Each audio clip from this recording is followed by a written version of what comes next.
Welcome and thank you for joining us. I'm your host, Kiana Faircloth. That's right, we're back with another episode of Studio 901, and we are excited to continue spotlighting local, emerging, and established artists that are creating right here in the DMV. With us, you'll discover some of the area's greatest treasures, some of our best kept secrets, and hear some never before told stories about living the creative life.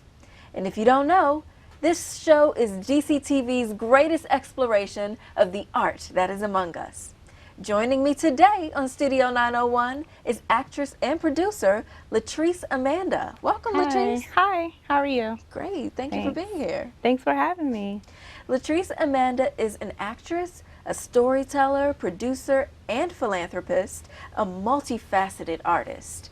As an innovative entrepreneur, she is the founder of a LaTrice production, where she writes and brings life to projects, being involved in every aspect of the production process. LaTrice Amanda, the creator and writer of the hit independent soap opera Archives of the Heart, holds down the principal role of Detective Summer Violante. Did I say that right? Violante. Summer Violante, yes, in this series. Archives of the Heart was the 2015 official selection of the Miami Independent Film Festival and the 2015 official selection of Roma Cinema Doc. Season 2 of Archives of the Heart is slated for this fall. LaTrice Amanda is set to make her directorial debut in her new limited series, Life in Apartment 3, which will start production this summer. LaTrice Amanda has over a decade of experience working and advocating in the human service sector for vulnerable populations. LaTrice Amanda had the privilege to speak at the Women and Girls of Color National Town Hall meeting given by the African American Policy Forum in Washington, D.C., being the only community stakeholder that advocated for the teen parenting and expectant population. LaTrice Amanda is also the founder of Honor You Academy, a school without walls that uses non-traditional educational settings as learning resources. Welcome to Studio 901, LaTrice Amanda. Hi, thank you. I'm so happy to have you here to talk about all that you're doing. But first, right off the bat, we always ask our guests, how did you get started being creative? When did you start writing, acting, doing your thing? So I'm going to have to say elementary school. As far as acting, I remember Robert Townsend came to Howard University, Blackburn Theater, and he had a audition. So I had an opportunity to sing in front of him. Wow. Spike Lee also came to DC. This is like, I had to be under the age of 10 and had an audition. I had an opportunity to, audition. And honestly, like just from those two experiences at a very early age and just seeing like all these people come to audition and having an opportunity to meet Robert Townsend, that kind of like motivated me like, hey, I want to do this. I can do this. And from that moment, I used to write stories, plays, and, make my mom listen to everything. I was the type of kid where, a lot of people might want like baby dolls.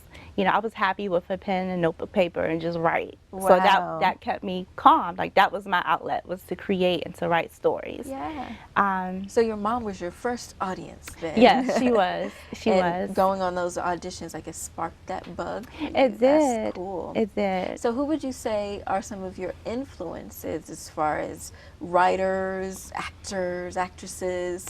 Who are they? I have so many. I have a lot, honestly, like in regard to acting, like I always like classic.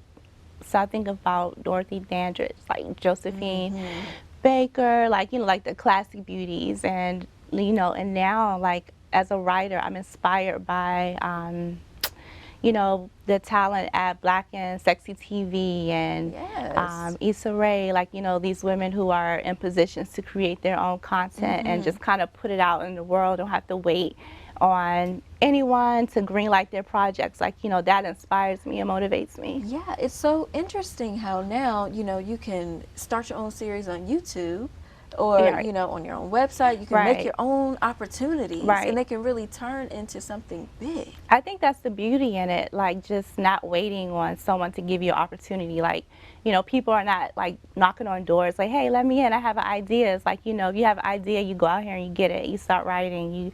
You have friends that have a camera, let's make something happen. So that's kind of like what I've done. So that's what you did. So Yeah. tell us all about Archives of the Heart. Okay, so growing up, I used to watch The Young and the Restless like faithfully with my grandmother, Bold and the Beautiful. Me So too. like soap operas was like a part of my life. Like even in college, my girlfriend and I, we would get out break and we'll run back to our dorm just to say, hey, did you see, what happened? So I was like, you know what, I want to create a soap opera.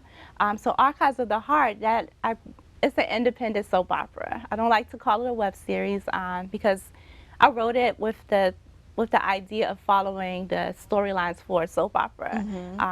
30 minutes For television, traditionally, then. yes, because the goal is to like get it on a network. Yeah. So it's a soap opera that follows the lives of like ordinary people, and they face a variety of different challenges that deals with family dynamics. You have a married couple that's kind of like in the midst of separation and divorce, and they have a kid that's kind of dealing with not having a parent in the home. We have a famous baseball player who has a wife, but he also has a child outside of his relationship. Juicy.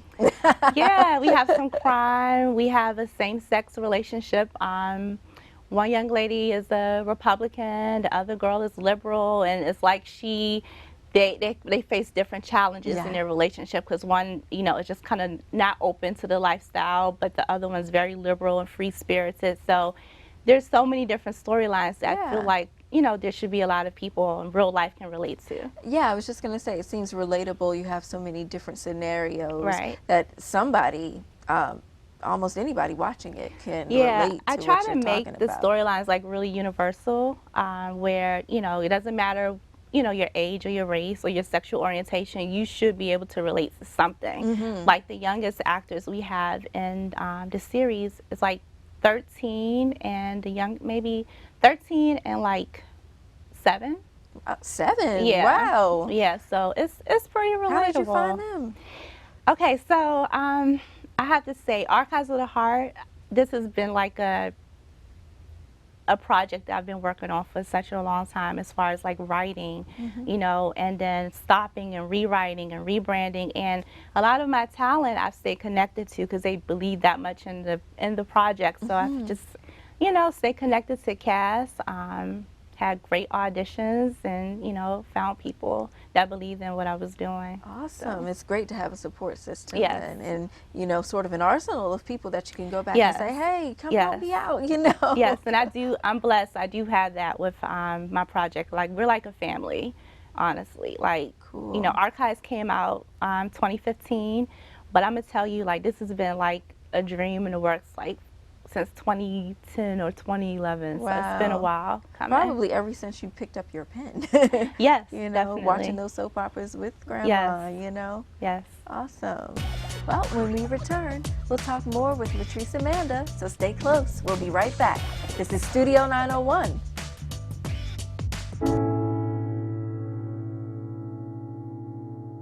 When I was 6, I had one thing on my mind. When I was 6, my days were spent playing basketball every chance I could. When I was 6, my dream was to make it to the NBA. When I was 6, my mom had a stroke. I'm Paul George, and I want you to learn the signs of a stroke fast. F-A-S-T. F, face drooping. A, arm weakness. S, speech difficulty. T, time to call 911. Because the sooner they get to the hospital, the sooner they'll get treatment. And that can make a remarkable difference in their recovery. Protect the ones you love. Spot a stroke. F-A-S-T. Fast. The inherent right to work is one of the elemental privileges of a free people. Endowed, as our nation is, with abundant physical resources, and inspired as it should be, with the high purpose to make those resources and opportunities available for the enjoyment of all.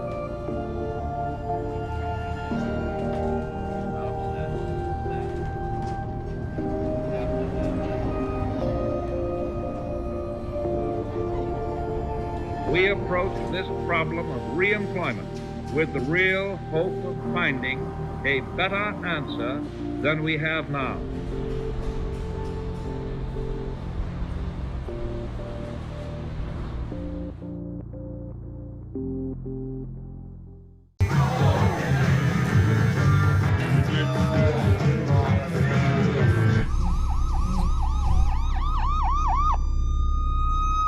Welcome back to Studio 901. I'm sitting down and talking with LaTrice Amanda. Now, we're both women. You know, being in the industry that you're in, acting, film, how do you feel we can be better portrayed by the industry as women? I think it starts in the writing room. I think, you know, with Hollywood, like, we are slowly making our way into diversifying, you know, who is greenlighting projects, so we can get more women into these rooms creating, you know, characters, you know, that can help versus a man writing. We need more women to tell our stories.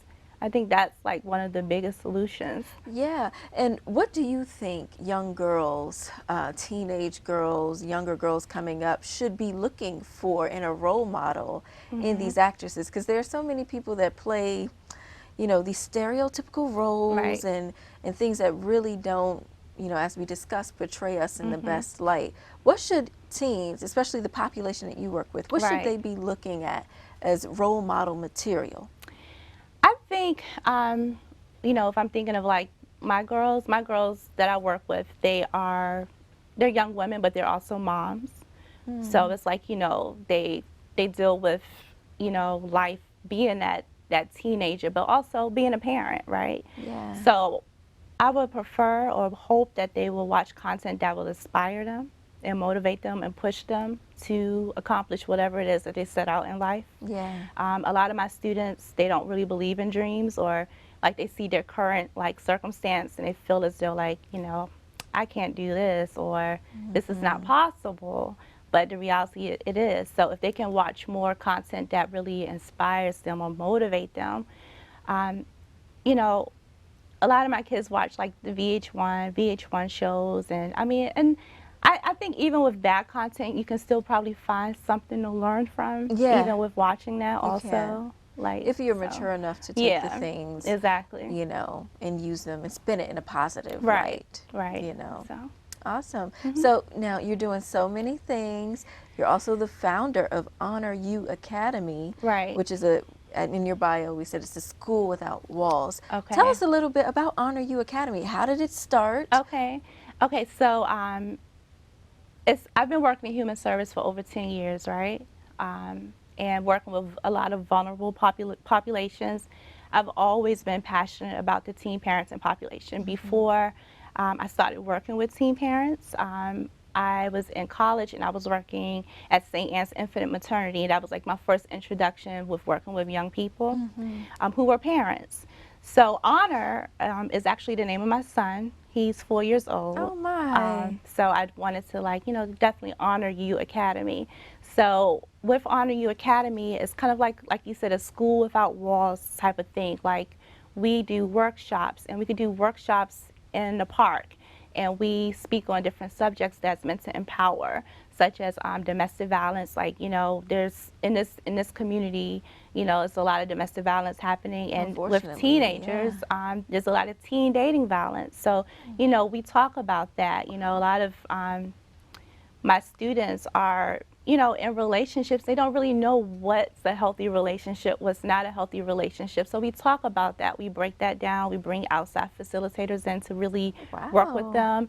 And then what we do, we turned into passion. You know, we write about it. We write about our experiences and we So perform you it. channel that. Exactly. And so that's where your experience as an actress and Yes, director and comes writer. in. Exactly. So that's what we Wow. do. And So is Honor You Academy a place where youth enroll full time for school, or is it just an extracurricular program? no, this is something, it's a program that, like grassroots, like, I know a lot of young people that stay connected to that actually graduated from high school and they still come back to me for advice and counsel. So what we do, like, we meet up in our groups and, we connect.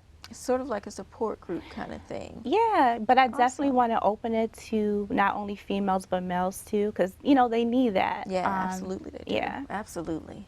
So, yeah, so, Awesome. this Great is like work. the first, we're really starting to really get into Honor You Academy, so it's fresh, it's brand new. When did you found it? 2015 is actually a last branch year. under my Okay. production company, LaTrice Productions, so, it's a branch under my production company. I see. So, yes. Awesome. So are you training these youth at the same time to do, things in the industry, the acting and At this directing moment, and things like no, but I'm definitely open to it. Like, if they're interested, that's something I can definitely explore. Absolutely. Doing. that? You So. have the experience. So. Yeah. Yeah. Wow. Awesome. Well, when we come back, we'll talk more with LaTrice Amanda, so stay right there.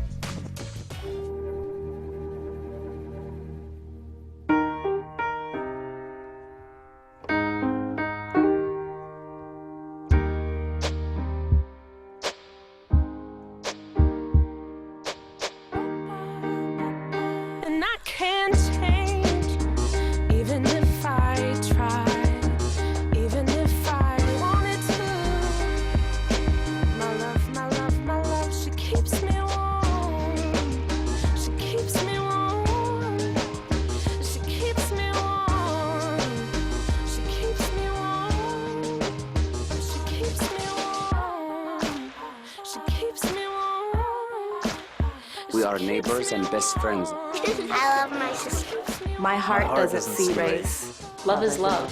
Our family is no less than any other family. Love is kind. Love is patient. I love taking care of my mom. It wasn't easy at first. She learned how to better communicate her needs. And you learned how to not ignore yours. I discovered how to make healthier meals. And I discovered how much I enjoyed them. Becoming a caregiver is a learning experience for everyone. Find articles, tips, and tools from experts and others who have been in your place. The Caregiving Resource Center at aarp.org/caregiving. Thank you, dear. Well, you're very supple, just like I was at your age. Back then, I was a sex expert. Used to call me the buttered biscuit. I know about birth control, too. So you can ask me anything, baby. Bedsider.org has birth control information and a lot more. And it's... Have you had sex in this car yet? Welcome back to Studio 901. I'm Kiana Faircloth. I'm here with LaTrice Amanda, who's an actress, director, producer, philanthropist. So LaTrice, wearing all of those hats, let's focus in on the acting. Okay. Let's say someone is watching who is an aspiring actor or actress. What kind of advice would you give them getting started? I would just basically tell them to go out there and don't put any limitations on what they can do. Connect with local artists in the community, network, and train, develop your craft, and just go for it. And audition, audition, audition. And if you're really serious about, acting, just develop your craft. Yeah. Now, were you formally trained acting-wise, or? I took courses at the theater lab, and I also had private instruction. I trained with this lady named Melissa Teller, and I have to credit her for like really motivating me to go out here and start my production company. When I started out doing theater, and I was going to her for acting coaching, and she was great, but she was also challenging. Like, she's like, everybody wants to be an actor or actress, but how many African American women do you know that are green lighting projects? right? So, Huh. you know, I'm like, okay. So she put that fire under She you. sure did. She did. And she was like, you know, think about it. So, you know, I went home and I was like, you know what? She's right. Like, I like to write, you know. I'm a storyteller. And, you know, it's great to audition for other people's projects, but I need to figure this my out. own I project, need to write. you know. And I think, you know, I'm someone that if I set my mind to it, you know, and I'm like really serious, I make it happen. So I called her. I was like, you know what? You're right. I'm going to do this. So I started developing my craft because, like, you know, I can write creatively. Like that's my talent, you know. But I needed to train to write for film, for television. So I started training for a year. I stopped auditioning. You know, I totally stopped auditioning and just focused on writing. And I ended up getting my master's in fine arts and creative writing for television and film. So, wow. Okay. you know, and I was like, okay, I can do this. So. Awesome. Yeah, so you I wear credit her. so many hats. Yeah. Yeah. You know, a great teacher is always one that challenges you and isn't always gonna, you know, make you feel comfortable. Right. So that's awesome. And she did, and I thank her. I appreciate her for doing that. Now, what does the future hold for you, Miss LaTrice Amanda? Being happy. First and foremost. Doing what I love, being a great mom, and just creating and producing and pushing out content and just loving life. Yeah. You know, so where can we find out more about you and what you're doing? Archives of the Heart and the new series. So archivesoftheheart.com. That's the official website. And we're also on Facebook, A LaTrice Production. That's the Facebook page. And I have a website that's being worked on right now, and it's going to be alatriceamanda.com. Nice. So, yeah. All right. We'll be right back. You're watching Studio 901 only on DCTV. I'm Drew Brees, and being a dad means the world to me. And one of the most important things any parent can do is make sure their kids get active at least 60 minutes each day. Studies show that physical activity not only helps kids stay healthy, it can enhance important skills like concentration and problem solving, which can improve academic performance. This means physical activity can help your kids in the most important game of all, life. When they test you, stand firm and move only when you hear the seatbelt click that says they're buckled in for the drive. Never give up till they buckle up. Thank you for tuning in to Studio 901. It's been awesome chatting with Miss LaTrice Amanda. She's definitely someone we needed to spotlight on Studio 901 because she's a young woman paving her way to the top as an actress and producer, and who's creating memorable works right here in DC. Hollywood's next. Remember, Studio 901 spotlights emerging artists from all over the DMV that are creating and performing right here in our own backyard. If you want to find out more about what you saw today, hit us up on Twitter, Instagram, or Facebook at YourDCTV, or visit our website at dctv.org. Before you leave, I want to leave you with this quote from Italian sculptor, painter, and poet Michelangelo. "The true work of art is but a shadow of the divine perfection." Join us for another episode of Studio 901, where we just might spotlight you. I'm Kiana Faircloth. Until next time.